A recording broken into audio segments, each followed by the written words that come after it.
And so I kind of focused on those first. For example, I wanted to separate the juvenile unit from, it was then combined with a drug unit, because I believe that juvenile justice is among the most important things that we do.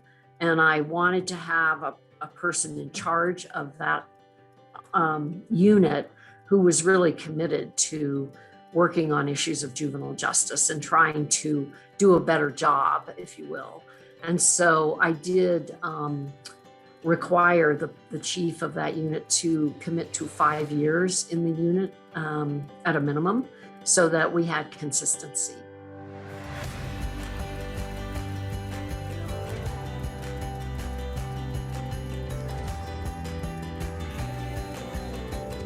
Welcome to episode 21 of People Are the Answer. I truly believe that people are the only answer to the world's many problems. I'm Jeffrey M. Zucker, a serial entrepreneur, here to learn how innovators are creating outsized, transformational social impact. Today's episode features Denver District Attorney Beth McCann, the first female DA in Denver's history who is redefining the path to justice. She was a 4-term state representative prior to her current role, and she is unbelievably accomplished, having served in many roles in Colorado while improving every community she's touched along the way. Specifically, her restorative justice and diversion programs are setting examples for the nation on new, less harmful ways to tackle crime. DA McCann and I discussed her career journey, changing laws at the legislative level and seeing them in action as DA, paraskiing, and more. Here's Denver District Attorney Beth McCann on People Are the Answer. DA McCann, thanks so much for joining me on People Are the Answer. Thank you for having me. It's my pleasure. Can you start off by telling the audience where you're based and what your current role is? Certainly. So I am in Denver, Colorado, and I am currently the elected district attorney for her. In general, what would you say motivates you in your work? Well, our primary role is really community safety. And so I look at ways that we can make sure to keep our community safe and to hopefully help prevent crime, but also hold people accountable for criminal behavior, and provide alternatives in appropriate cases to help change people's approach to life and to change their criminal behavior, with the overarching goal of keeping the community and the people who work and live in Denver safe and free from crime. Thank you for sharing that. And I'm curious, where did you grow up and what was it like there? So my dad was in the Army, and we lived in several different places growing up. We lived in Taiwan, we lived in Japan, and we lived mostly in Virginia or in the states around Virginia. My family, both my parents are from Virginia originally. So when my dad retired from the military, from the Army as a colonel, he went back to his alma mater, which was Virginia Tech in Blacksburg, Virginia, and became the assistant commandant of cadets, because they had a cadet corps at that time. So that's where I went to high school. And that's really what I would call where I grew up. So eighth grade to senior in high school was in Blacksburg, Virginia. Got it. Yeah, that sounds like an interesting journey. You got to experience some other cultures before, getting into high school. Yes, it was interesting. And I think it contributed to my interest in traveling and wanting to see as much of the world as I can. So, when you're young and you travel, you become more comfortable with it, I think. And so that helped. Yes. So when you were in high school in Virginia, did you have an idea of where you wanted to take a career, or were you still just sort of figuring things out? I was still figuring things out. Yeah. I was always, though, even then, interested in government and politics. And I was the vice president of student council for example. And so I always had an interest in helping people in the public service arena, but I really didn't have a sense of how I would do that. So you have a prolific resume, and I generally start off talking with guests about their early career.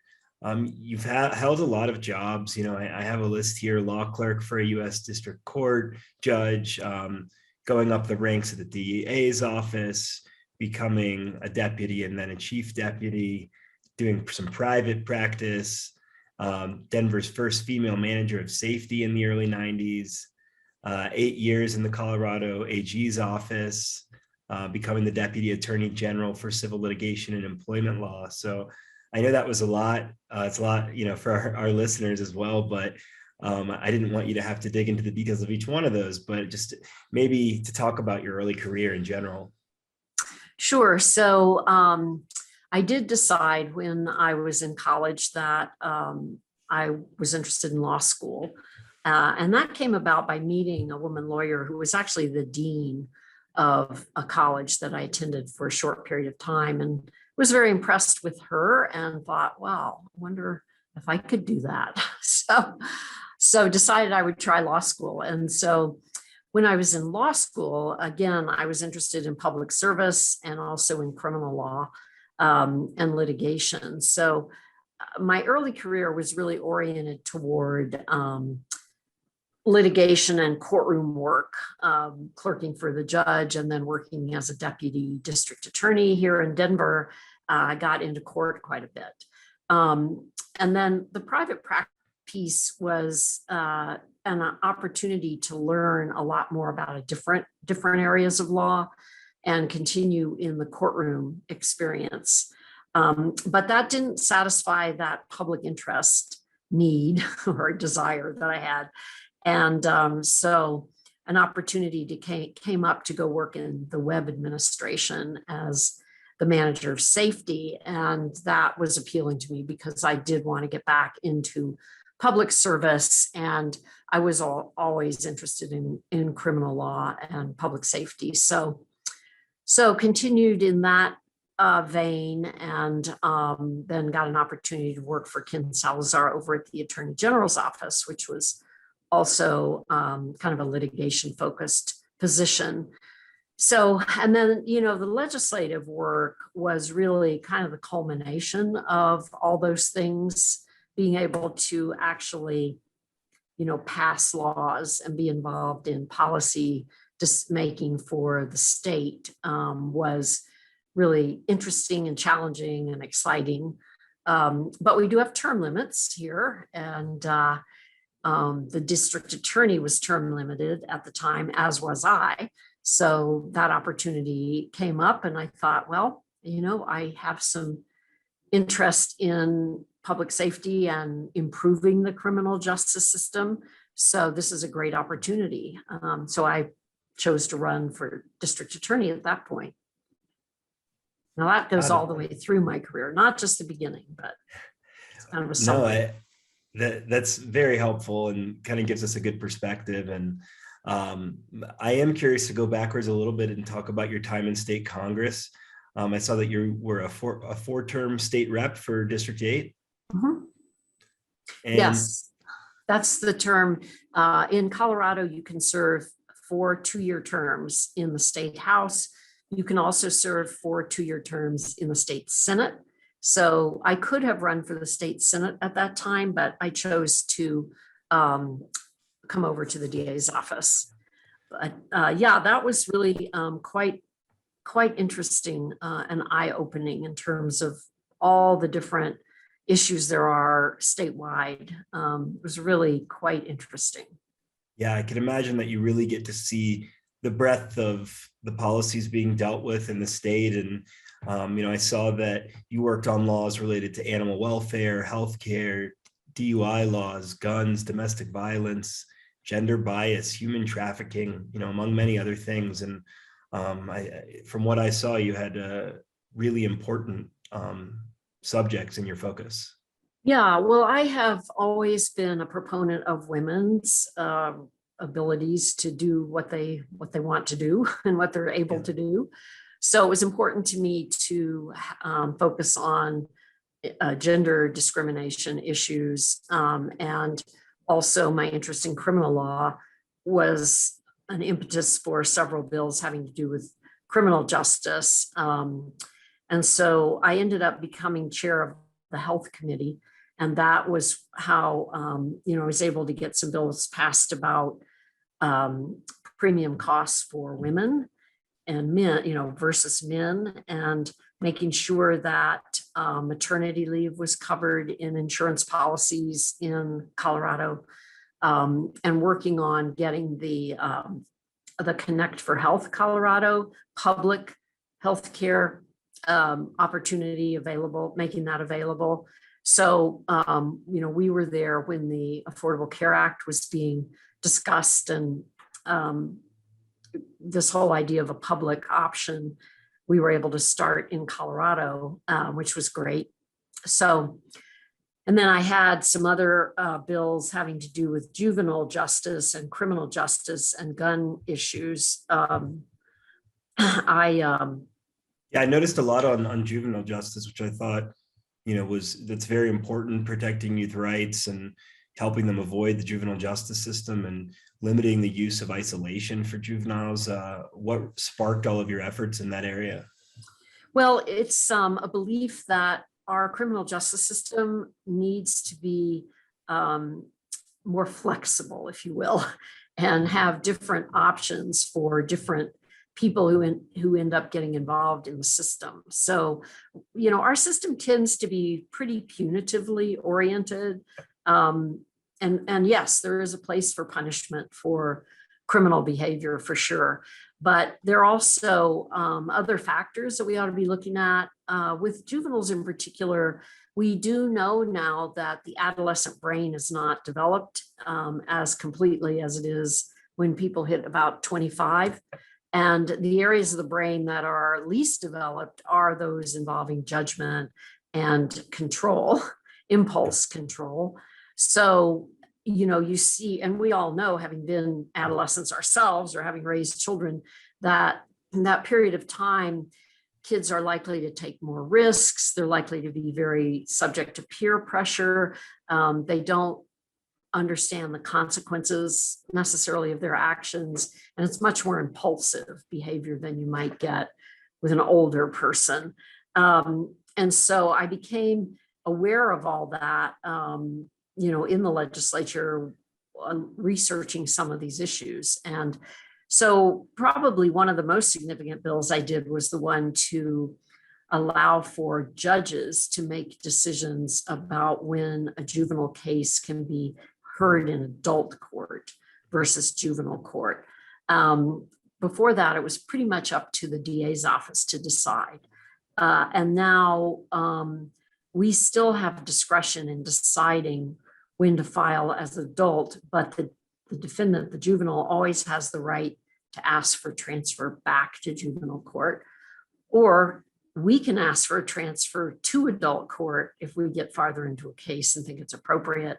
And it's interesting, when you're in the legislature, you pass these laws, but you don't actually get involved in their implementation. And so now that I've been here, I see that law is working, and that, we ourselves have to have these hearings for transferring cases. And so, it's interesting to see the impact of a law that you passed. And then the other area in criminal justice that I was particularly concerned about is gun safety.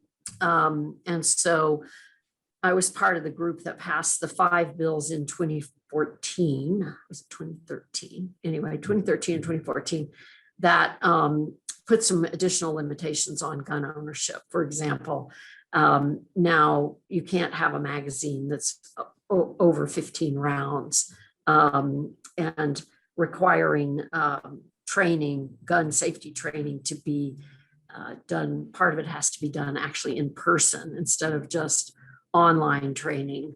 And I'm also very interested in domestic violence. So we already had a law that said domestic violence offenders weren't supposed to possess or purchase firearms. But wasn't really being enforced. So we passed a law that put some more teeth into that law. And then when I got here and talked to our domestic violence folks, I realized that the law wasn't really being enforced. So we set up a program here in this office where I now have a full-time investigator whose job it is to look at those cases and see if there is a likelihood that the person, the defendant, has guns, and then bring that to the attention of the judge and get an order, which is based on the law that has been there for a while, but then order that the person has to relinquish guns during the pendency of the case or during the pendency of protective order. So again, you can do something at the legislature and then see how you can implement it in real life and how it can impact people. And I do believe that we are saving lives from that bill. He last year collected 142 guns. So, that's a lot of guns. And we believe that, victims of domestic violence are particularly vulnerable right after they've reported it and someone has been arrested. And then when they get released, they go back to the same environment. And that's when it's very dangerous for a victim. So anyway, there are interests of mine that I could do something about up in the legislature, but also, once I got here, to make sure the laws were being followed. And human trafficking is another big interest of mine. And again, I was able to get a bill passed that strengthened our human trafficking laws. But then again, when I got here, we didn't have a human trafficking unit. So I was able to start a human trafficking unit, which has now been able to bring a number of pretty complicated human trafficking cases. So, wow, it's all kind of intertwined in a way. And all of those changes, have positively affected many lives. So I really appreciate all of your work on those important topics. And, you mentioned that you did have the option of running for state senate if you wanted to, but decided to move, kind of onto the field in the DA. What made you want to kind of go away from legislature and move into the DA's office? Well, while you can get a lot accomplished in the legislature in terms of actually impacting individual lives and, impacting day to day at the local level, the DA's office has much more impact because we're handling cases every day for individual people and victims of crime. So it's just a different kind of role. And I also liked, running my own office or being in charge of my own office. When you're in the legislature, and this is by design, you have to get a lot of people to buy into your idea and your bill to get it passed. And so it can get quite political. And that part of it, I did not really enjoy very much. The two sides of the aisle, and we we worked together on most bills, but it was always, there's always this political lens if it's an election year and who gets to sponsor a bill, maybe based on how tough their race is. And, it's just a different environment.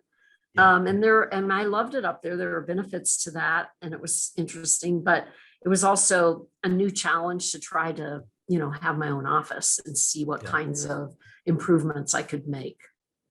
Yeah, absolutely. It was an exciting new challenge. And as a resident of Denver, I was glad that you took it on. Thank you.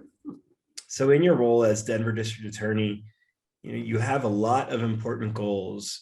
I read through them in some of your material. And how do you focus and also delegate? When I started, I had a number of things that I wanted to accomplish, fairly quickly. And so I kind of focused on those first. For example, I wanted to separate the juvenile unit it was then combined with a drug unit, because I believe that juvenile justice is among the most important things that we do. And I wanted to have a person in charge of that unit who was really committed to working on issues of juvenile justice and trying to do a better job, if you will. And so I did require the chief of that unit to commit to 5 years in the unit at a minimum, so that we had consistency. That unit was typically just a pass through. So people would come and stay for a few months before they went into the felony court. And now we have people that, it still has a couple of positions that are pass-throughs, but we have people who are in there more permanently. And so that was something I could do pretty much right away. And the same with starting a human trafficking unit. I was able to do that fairly quickly because we had enough staff at that time. And so, being able to start those kinds of units right away was really gratifying. And then I was also interested in elder abuse, and it wasn't right away, but that was on my goal list. And then I was able to, after a year or two, bring in an attorney from the Boulder DA's office who did elder abuse. And so she started the elder abuse unit.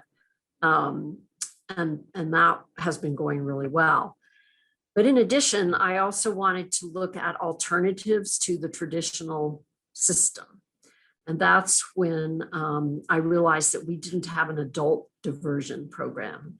We had a juvenile diversion program. And so we started a pre-file diversion program for young adults, 18 to 26, because we know when people turn 18, their brains don't all of a sudden mature. Right. They become more responsible. Anyone who's been to college knows that's not the case. So I started that program. That took about a year to really get all the kinks worked out. And now we've changed it so it's no longer young adults, it's all adults for diversion. And it has grown. I think we started with 2 diversion officers, they call them. It's like a case manager. And now we're expanding to 6, and our numbers have increased tremendously. So it has shown its success by our lack of recidivism numbers and our successes with the people that go in the program. And I also wanted to start a restorative justice program, and we'd never had one of those in Denver. So again, I was fortunate finally to get funding. It took a while to get funding for it, but I was able to hire a full-time attorney who used to be a public defender to come in and start and run our restorative justice program, which we do in connection with an outside community-based nonprofit, the Conflict Center. So, I had these goals and I've been able to accomplish a lot of them. And now we're kind of focusing internally. We have been, for example, we weren't doing performance reviews for the attorneys. So we started doing those shortly after I started, and we continue to refine those. And we also, we have changed the way we do promotions in the office. So it's more of a merit-based. So there's been a lot of change within the office, which hasn't always been the smoothest, but we're slowly getting there. And then my other, another initiative that we've started is our diversity, equity, and inclusion initiative, which when I first started, I bought everybody in the office a copy of the book, The New Jim Crow, which is written by Michelle Alexander. And it's about the impact of the criminal justice system on communities of color, primarily Black young men. And it's a fascinating book. It's pretty dense, but about how the federal government can really influence what happens at the local level by the funding mechanisms. So if they offer a bunch of money for more drug arrests, then that's where, that's DPD wants to apply for those kinds of grants to get more money. They have to follow the requirements. And so that means more drug arrests, right? Same with the prosecutor's office. If there's money available, then you may think, well, let's apply for that money so we can do this. Anyway, I'm getting off into the weeds, but she talks about how the impact of all that emphasis on drugs in the early 90s really had on African-American communities. Yeah. So I bought a copy of that for everybody in the office. And then we had some facilitated discussion groups. And of course, now in the last couple of years or so with the George Floyd protests, it's become much more of an issue, which has been helpful in continuing to have these discussions in the office. So there is no shortage. There is no shortage of things that we can do. Yeah. Yeah. Well, as someone, that's been in the cannabis industry, has worked on drug policy reform, criminal justice reform, I love the work that you're doing. And I wanted to ask specifically about the Turning Over a New Leaf program.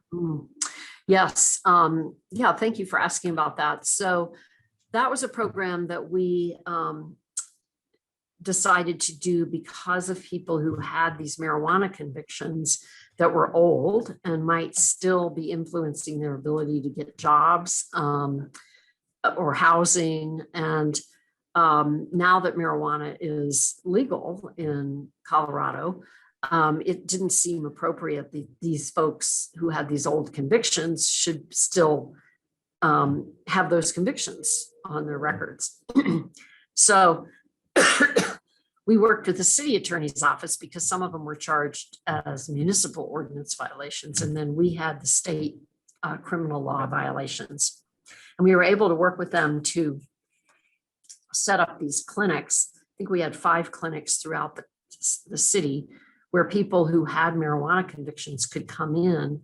And we had the city attorney there, we had our office there, and we had immigration attorneys and defense attorneys who volunteered to come and meet with folks if they needed that kind of advice. But our office and the city attorney would actually fill out the forms for them to get the convictions sealed.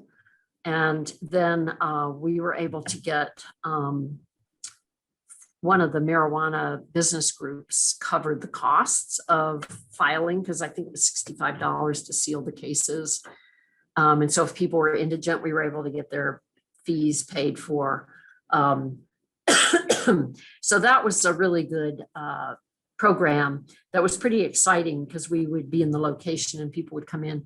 A lot of people were initially hesitant to come in because they were afraid they'd get arrested or something. But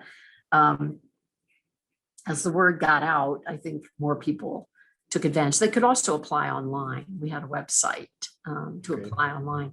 But it was one of the things that was part of my approach is, trying to help people move on when they've done their time and they're trying to become productive members of society. If they can't get a job because they have a criminal record, then that doesn't help anyone. And it's more likely to drive them back into illegal activity. Yeah, I think that's incredibly important. The system was causing this cyclical effect to push people back into illicit activity, and excited to see that effort and the results of it. And you mentioned briefly your restorative justice program. I want to focus on that area some. Your work with Restorative Denver is what initially brought us to meet, and I think it's an incredible program, and would love for you just to share what that program is about. Sure, thank you for asking, because that's one of my signature programs and projects. So the way restorative justice works is we have a full-time attorney who reviews the cases as they get filed, along with our head of our diversion program. They look at the cases and we have certain criteria. We don't take, for example, homicides or serious assaults or sex assaults or domestic violence. But they look at the cases and decide if the person looks like a good candidate for either diversion or restorative justice. And also, so that's in the beginning, but also attorneys, once the cases are assigned to district attorneys, they can also refer the case for either diversion or restorative justice. So when they get then if they conclude this is a good candidate, they will set an appointment for the person to come in and they do an assessment. There's an assessment sort of process that they go through to see if the person has to take responsibility. They can't be blaming someone else for the crime. They have to admit that they committed the crime. And then they have to be willing to go through the process, which is not really an easy process. And what that entails is they will sit down with one of the staff members of the conflict center and talk about the crime, prepare for ultimately a meeting with the victim of the crime. And the conflict center also talks to the victim of the crime and talks to them about what happened and what they propose to have happen in the ultimately there's a facilitated group conference, if you will. It's kind of it's based on the peacemaking circles of Native Americans and the Maori in New Zealand. So the idea is that the defendant and his or her family or supports person, and then the victim and his or her family and support person actually do have a discussion about what happened. So they sit in a circle, and we have facilitators, trained facilitators, usually 2.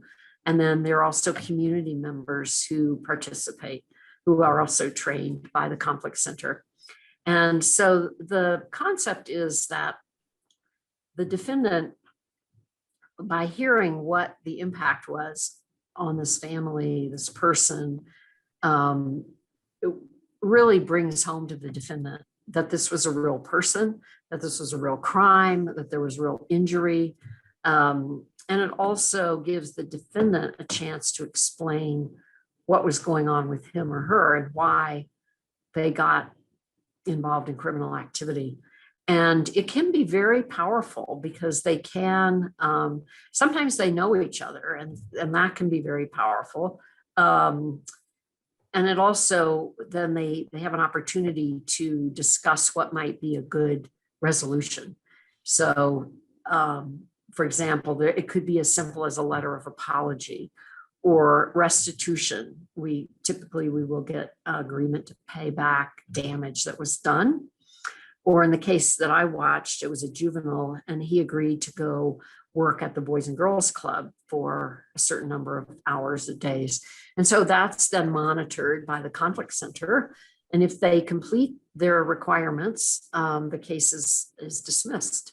So they have no record. If they don't, then the case continues on in the regular course of criminal justice. But what's really been exciting is that we've had very, very low recidivism in the restorative Denver program, 1% so far, and we've been in effect for a couple of years. And we also get testimonials from people who go through it, who've talked about how it really changed their life. And I've read some of them, and it's astounding. It's incredible. It's heartfelt. I mean, you're really giving some of these people another chance at life in many ways. And the fact that it requires them to get a true understanding of what they did and who they hurt, I think has to go a long way for the rest of their lives. I think so. One young woman, I think you saw her letter, but she decided to go into criminal justice, because she was fascinated with the process. And then I think, I think for victims, it can also be very empowering, because in a typical criminal case, the victim would never talk to a defendant, and a defense attorney is always going to tell his or her client, you don't say a word to anyone. And I've seen it, when we had an interesting experience with there was a U.S. Supreme Court case that said life without the possibility of parole is unconstitutional for juveniles. So that's another example of something that happened right about when I got elected. So I had 18 cases of juveniles who'd been convicted by our office who were serving life without the possibility of parole. So we had to go back through all of those and figure out what was a good disposition. And just the reason I'm mentioning it is we had one case, it was a horrible, horrible case where a young teacher was killed in Denver. And she was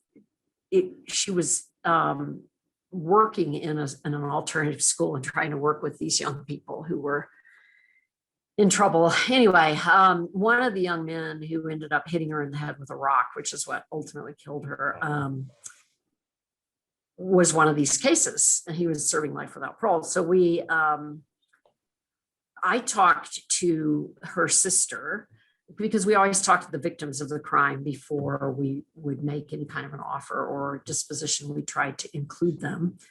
And, the family was understanding that there had to be a new sentence, and they were amenable to a reduction in his sentence. At least the sister was. She was the spokesperson for the family.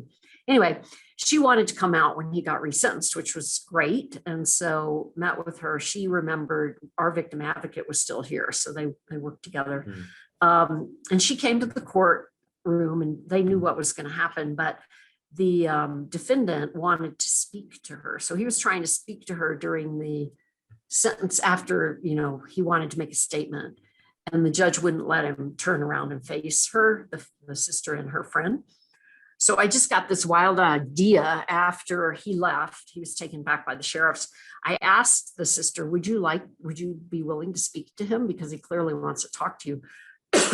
And she said, yes. The friend said no, but the sister said, yes, I would. So we went down to the sheriff's office, and we couldn't go in there because only lawyers were allowed in. So I asked the judge if we could bring him back up to the courtroom, and she allowed us to do that. She was not present, but the sheriff was present, and they allowed him to sit on one side of the bar, we call it, and the sister and her friend were on the other side. And he actually talked to her and apologized to her, and talked about how horribly, the whole thing. And it was very moving, and she accepted his apology and wished that he would, when he gets out, become productive. So that was not an organized restorative justice program, but it was, I think, very empowering for the victim and giving her some closure about this guy, and that he was very, very sorry, and that he was going to try to have a better life. So, a murder is a whole different kind of situation, but restorative justice has been done with murder cases. The person who's convicted is in prison, and they do them in the prison setting. But I think it can be very cathartic for the victim, especially if it's someone they knew, because we have had cases where people knew each other. So anyway, I guess the bottom line is, I think there are alternatives to our traditional criminal justice system that in appropriate situations are a better way to resolve cases. You talked about, a very low 1% recidivism rate within the Restorative Denver program. Are there any other interesting statistics that you can share on that? Well, I'm trying to remember how many people we've had go through it now. I think it's over 100. And of those, we've only had one repeater. Wow. So that's pretty amazing. And then our diversion program has about, I think, a 7%. I might be wrong. There might be a little higher than that.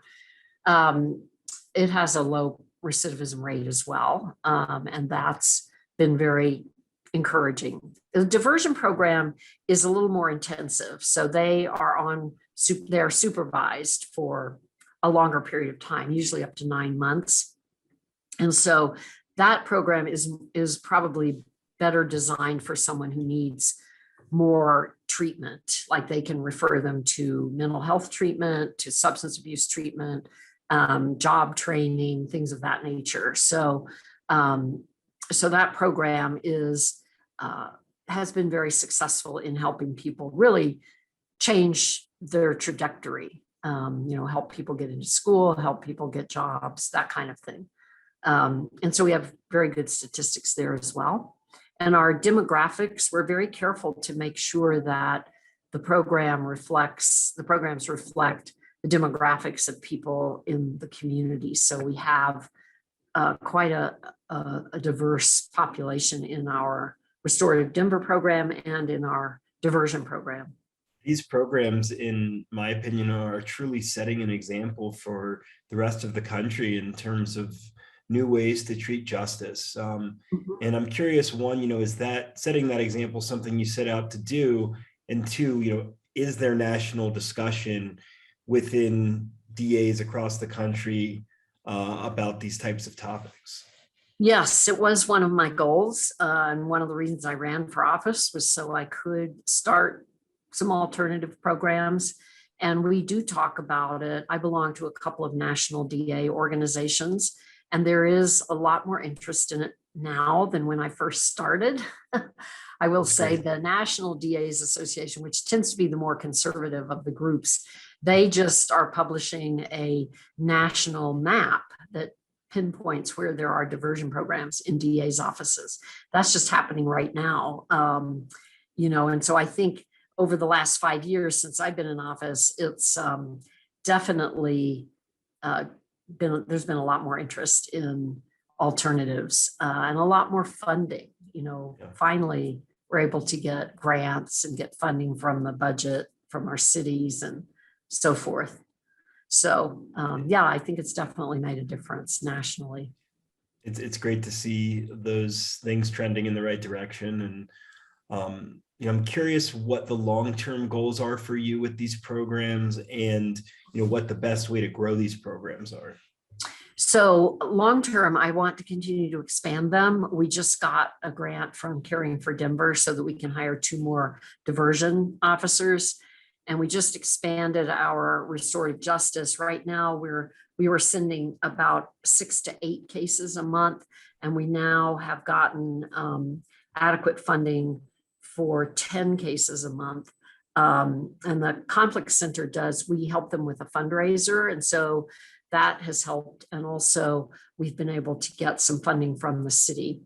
In addition to my employee, I've been able to get funding for the program itself. So as we continue to expand, I'm hoping that we will continue to see the positive results, and we'll be able to continue to expand. And the conflict center, because of the fundraising and our ability to pay for the cases, they've now hired a full-time person. They had a part-time person, but now we have a full-time person who can monitor these cases and get all the logistics established. And I see no reason that we can't continue to expand other than funding, because I think we have enough cases that people are willing to send, but it's just a slow process. You have to get the buy-in from the deputy DAs and from the public defenders. And so I do think that we'll see continued growth as we see these.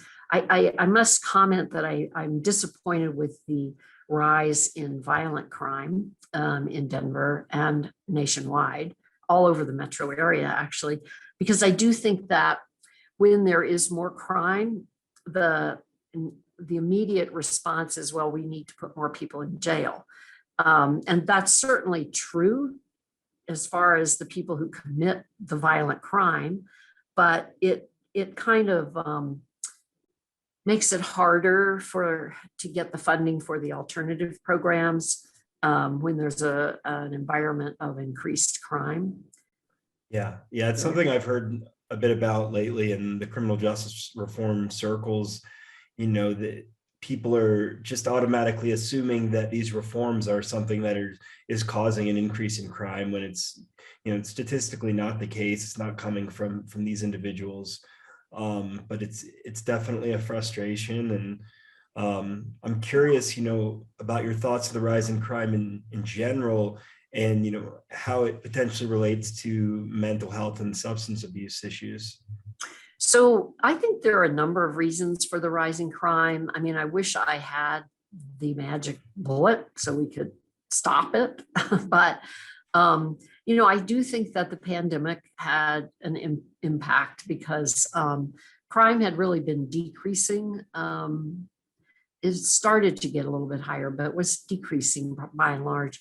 And I think just that disruption to our routines, disruption to our social institutions, our schools and our churches and community centers and rec centers and all those things were closed. People didn't have their normal human outlets, and they couldn't really go out and do much. And so I think there was a lot of anxiety. People were quitting jobs, people were losing jobs, and so the economic instability of it. And I think personally, I think the proliferation of guns has had a big impact. They're just so accessible now.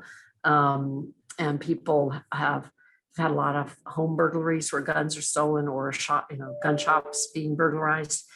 And so I think it's a combination of a lot of factors. I think it's really frustrating, though, because we don't really know what is causing it. Although I do think that some of it is going down a little bit now, but the murder rate continues. We continue to have a lot of murders, and that's really disturbing. But I don't think it's the reform movement, because the people that we've been seeing in our programs are not the ones that are out committing murders or assaults.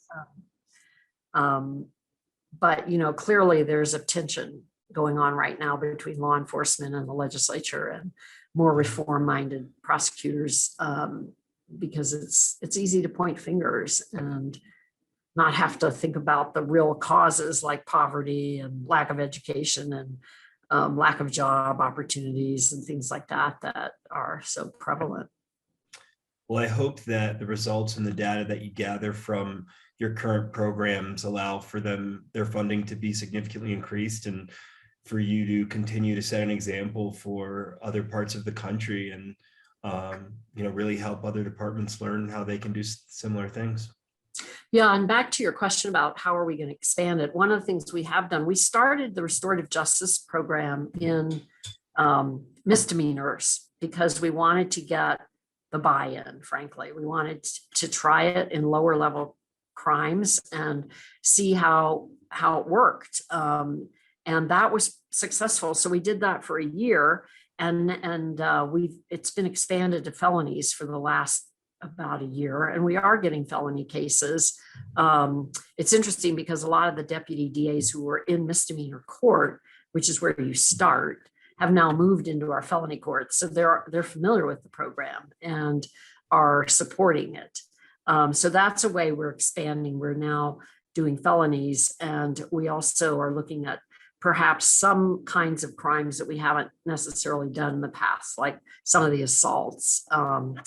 We just did carrying a concealed weapon, and we've done about 5 of those. So, we're trying to look at what kinds of crimes are we going to accept. And the same with diversion, looking at the kinds of crimes and whether we can be taking more even violent crimes or sort of violent crimes. Because we want to intervene. We would like those people to be changing their lives as well. Yeah. So there's plenty of, I think, opportunity to expand. Well, I look forward to seeing that evolve and helping as I'm able to. Thank you. Yes, you've been a great supporter. I appreciate it. And, you're certainly one of the most accomplished and awarded guests that I have had. Your resume is incredible. And I wanted to mention a couple of things I found super interesting. You're a founding member of the Colorado Women's Bar Association. Yes. Yes. Uh, That was quite a while ago. We didn't have a women's bar. Yeah, I was active in the Denver Bar Association and the Colorado Bar Association, but there weren't that many women attorneys in Denver. And so one of the ones who'd been around longer, because I was pretty young, decided to get us all together, or get the ones together that she knew, and see if people were interested in putting together a bar association just for women. And everybody was interested in doing that. So we started it. We were concerned initially that we call it the big bar, the Colorado bar and the Denver bar would not be receptive. But the executive director of both bars was a guy named Chuck Turner, who just retired recently, but he was really, really helpful. I mean, he was not antagonistic at all and was supportive of having a separate bar association. And so I think that made a big difference. And, initially, some of the women in the big law firms were reluctant to join. They were afraid that their firms they wouldn't make partner, or their firms wouldn't be, the firms would not like it if they joined a women's bar. I mean, this was a long time ago. Women were not allowed to go into the university club, even, wow. Which was really kind of obnoxious, because that's where some of the lunches would be held. And women couldn't be members, I should say. They could go in if they went in the side door. They weren't allowed to come in the front door. Ridiculous. And so, it was pretty, a lot of the young women today don't have a clue about what it was like then. Yeah. Because, it was just very different. And so anyway, the women's bar thrived, and we got a lot of support from judges. They would come to our conventions, and we used to put on a show called The Untimely Motions, where a bunch of us would tap dance and do skits. It was kind of a politically incorrect humor. And the shows were great. People used to come just for the shows. And then it died down a little bit, but I'm very happy to say in the last 10 years, it's really flourished, and they're really active, do a lot. Now they have a lobbyist that works with the Capitol to pass legislation, and a lot of good work on insurance issues, and just generally very helpful for getting women appointed as judges. I was the first judicial chair, and that was a big thing. We didn't even know how judges got appointed. There were very, very few women, and we didn't have any federal judges that were women. So one of the big goals was to get more women appointed. And I think we were successful at that. We got the first woman judge appointed to the federal bench, Zita Weinschenk, and a number of women appointed to the lower courts, or to the state courts. And so just a lot of, we had a lot of goals, and we've been able to accomplish most of them. But there's always more to do.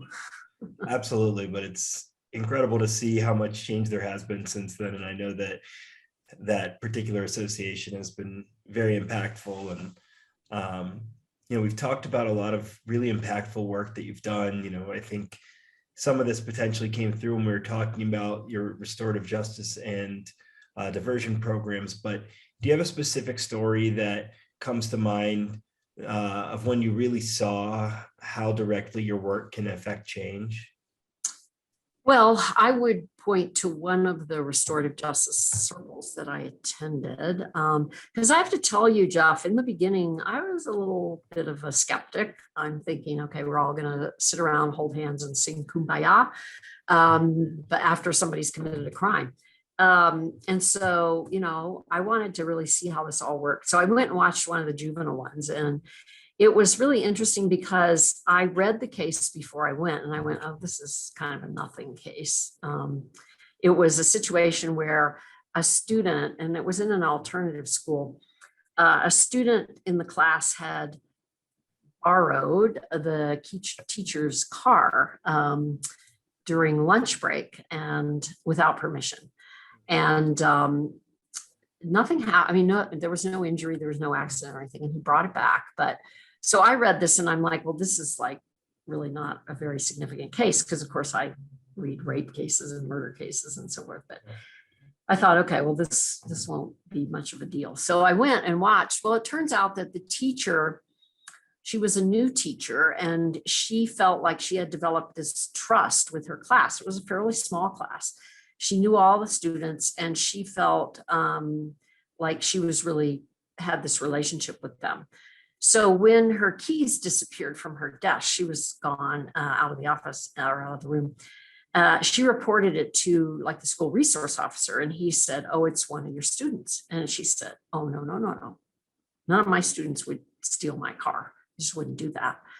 Well, they watched the video, you know, schools have all those cameras. And sure enough, it was one of her students bringing this car back in. And the impact that that had on her was much greater than I could have imagined. She felt like she wasn't a good teacher. Maybe she was in the wrong profession, that she couldn't trust her students, that they didn't like her, they didn't respect her. All this stuff that, you know, to me, I'm kind of, you know, jaded with criminal behavior. So to me, it was just, oh, the kid saw the keys and took them and came back. But the impact it had on her was so significant. And then, so she explained all that. And then the kid was there with his two parents. His father turned out worked for Denver Public Schools and was a, I think he was a truant officer. I'm not entirely sure. Anyway, his father basically started crying during this thing because he was so upset that his son would do something like this.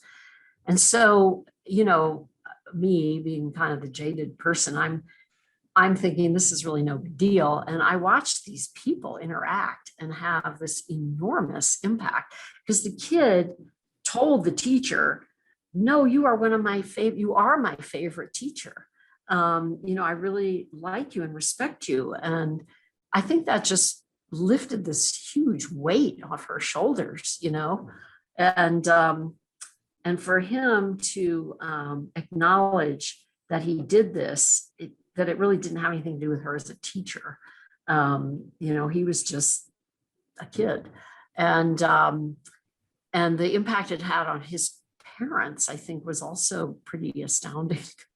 Yeah. You know, because sometimes parents will come in and try to be defensive, and you know, the teacher did something, and you know, they just were really upset, and they decided. So the teacher said to him, "You know, I've always viewed you as a role model for other students," because he was a big kid, and really liked you, and I think you would be really good if you worked at a Boys and Girls Club.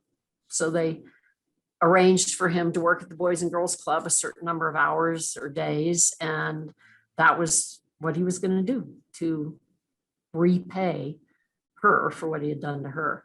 So it seemed so minor, but in terms of those two individuals, I'm pretty sure that kid was never going to do something like that again. You know, so yeah, I saw that impact and thought, you know, this is a kid who could have gone a different way, but I'm pretty sure he's going to go the right way. And this is a teacher who might have given up teaching, who shouldn't give up teaching. I mean, that speaks to the power of understanding, you know, the individuals and the true stories behind an incident. Something that looks very minor on paper is actually something that's really affecting these individuals' lives. And it's really awesome that your program was able to bring them, you know, this closure. Yeah. And I also saw a case on a much, much, much more serious level, a juvenile case where a young girl had ended up killing her brand new baby. And there's a long, I won't go into all the history of that, but the question was, should she be filed on as an adult or as a juvenile? And I was really on the fence about it because she was young. But my juvenile folks really felt there would be more options if we charged her as an adult. So we went ahead and did that. And then there was a transfer hearing. And I listened to the reverse transfer hearing. And honestly, the judge decided to send it back to juvenile. And I was honestly happy with that result, because after listening to all of the testimony and thinking more about the case, I think it was a case that belonged in juvenile. So that was because I passed that bill that young woman was ending up in the juvenile court, not the adult Wow. court. So, I mean, yeah, it's funny how I mean, things. that is really direct impact right there. You're seeing your bill in action, and it's got to just feel like you've accomplished something, at least to see that, and really seeing the change you're creating. Yeah, yeah, yeah. Sometimes it works. Yeah. Can you recall an experience from childhood that showed you the importance of giving back? Oh, wow. Well, I do remember a trip that my church went on in Virginia. We lived in southeastern Virginia, and there was a lot of poverty around Blacksburg, Virginia. So we went to the very western part of Virginia, which is poor, and we went to churches and helped with some of the activities that the churches were doing, and outreach to the communities, particularly people who were very poor, and tried to provide clothing and food and things of that nature. And, it was a pretty impactful visit, because I hadn't really been exposed to that kind of poverty in any, organized way.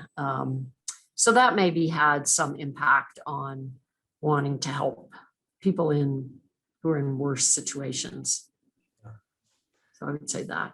That sounds like a powerful experience. And throughout your career, has there been anyone in particular that you've considered a mentor? So I would say a couple of people. My first law job was law clerk for Judge Sherman Finesilver, who is no longer with us, but he was a federal judge in district court. And I just learned a lot there about litigation, about law, about how cases develop, and how they get resolved. And I was only the second woman that he had. Actually, I was the first woman clerk full-time that he had, and I was only the second woman that the court had ever had. Wow. So I kind of felt like I had the weight of womanhood, on my shoulders. If I screwed up, it was going to be bad. So he was very influential, and I was very young and just learned a lot from him about how cases get decided, and I was able to write some opinions for him and so forth. And then the other one was Dale Tooley, who was the DA who hired me initially. He's also no longer with us. Let's see how old I am, but he was, his philosophy about being a DA was to do the right thing, that we're here to do justice. We're not here to put notches in our belts, and we're not here to put people away for as long as possible. In all cases, we really want to do justice. And so that was the guiding principle that I grew up in a DA's office, which this office, I think, has continued to follow throughout, Bill Ritter and Norm Early and Mitch. And I think that's probably it since. Yeah. So, I think that he had a big impact watching how he felt justice should be done and how cases should be handled. I think he was quite an impressive mentor. Well, it sounds like both of their influences carried along throughout your career, and I'm sure that despite their not being with us, they would be impressed to see how you've implemented their wisdom. Oh, thank you. Yes, yeah. I hope so. So I like to throw in little personal, interesting notes about my guests, and you shared with me that you climbed to the base camp of Mount Everest and climbed Mount Kilimanjaro. Yes, I like to climb mountains. I've climbed about 32 of the Colorado 14ers. If I'd thought more about it when I was younger, I would have probably done more, but I'm still doing them. I did 2 last summer, and I'm hoping to do 2 this coming summer. So I do really like the outdoors. I love Colorado. I love being able to go to the mountains, and I really enjoy nature and physical activity. And, I think it's important for all of us to take advantage of the place we live. Absolutely. I mean, Colorado is tremendous for that. And it's great to hear that you still make the time to enjoy those activities. And I was told I should ask you about your most recent ski trip.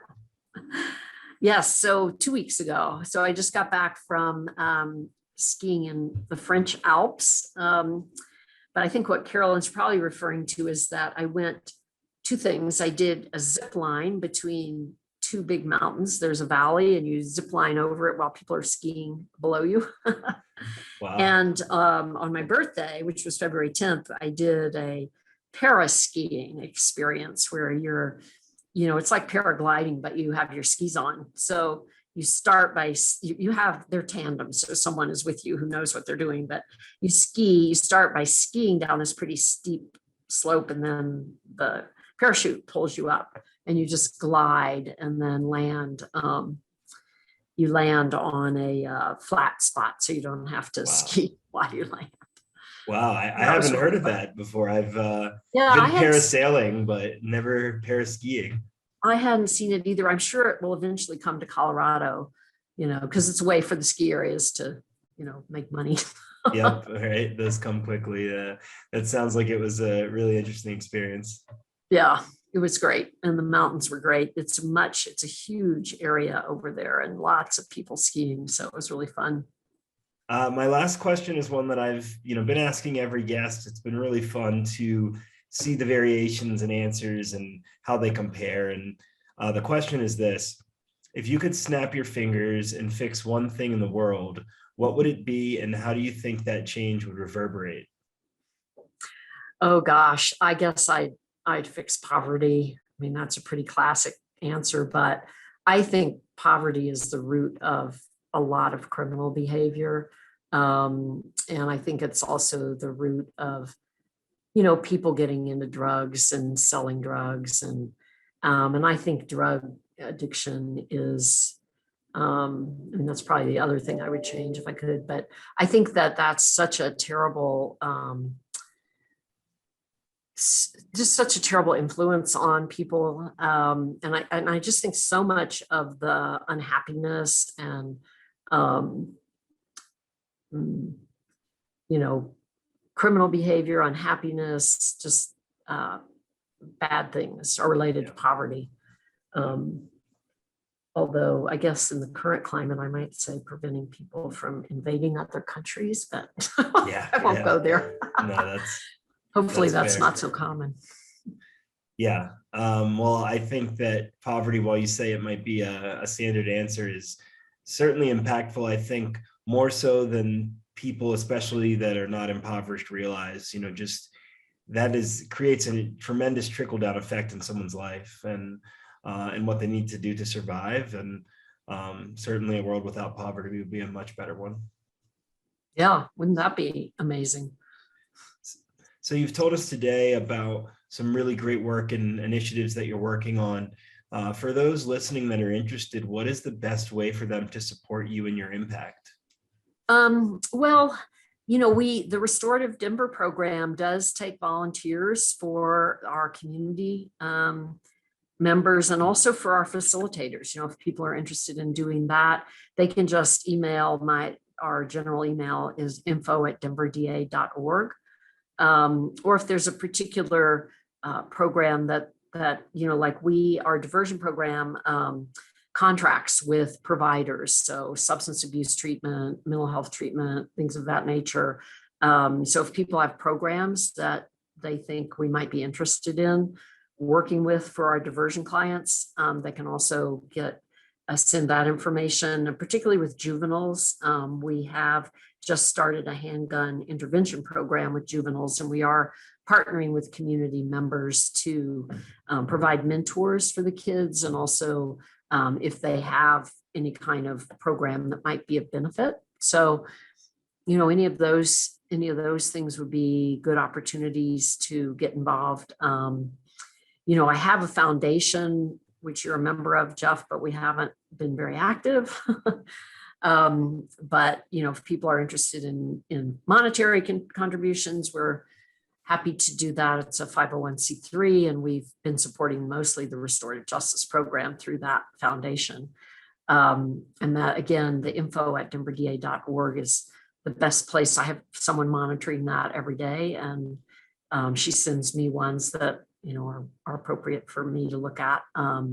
So anything like that would be very welcome. And then serve on juries. If you get jury service, it's a very important part of our criminal justice system, or our whole justice system. And so I encourage people to report crime to the Denver Police Department, and to serve on juries if they get called, to be witnesses if they get called to be witness to a case. So help us, keep the community safe. And if there are victim groups that work with victims of crime, we have active victim advocate program here, and we, are always interested in resources that we can refer victims of crime to. We didn't really talk too much about the prosecution piece of the office, but that is really our primary role and our biggest role. So we do want to work with victims of crime to make sure that they are informed about the process and kept informed, and that they get resources that they need, because that's a big piece of our work as well. So, anything that people are curious about in the criminal justice system, we're happy to provide information.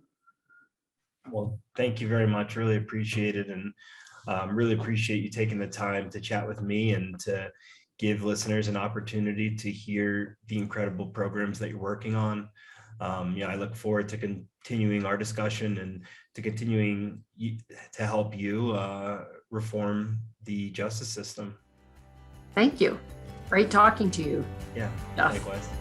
All right. Well, have a good afternoon. Thanks for listening to this episode of People Are the Answer. To find out more, go to peoplearetheanswer.com.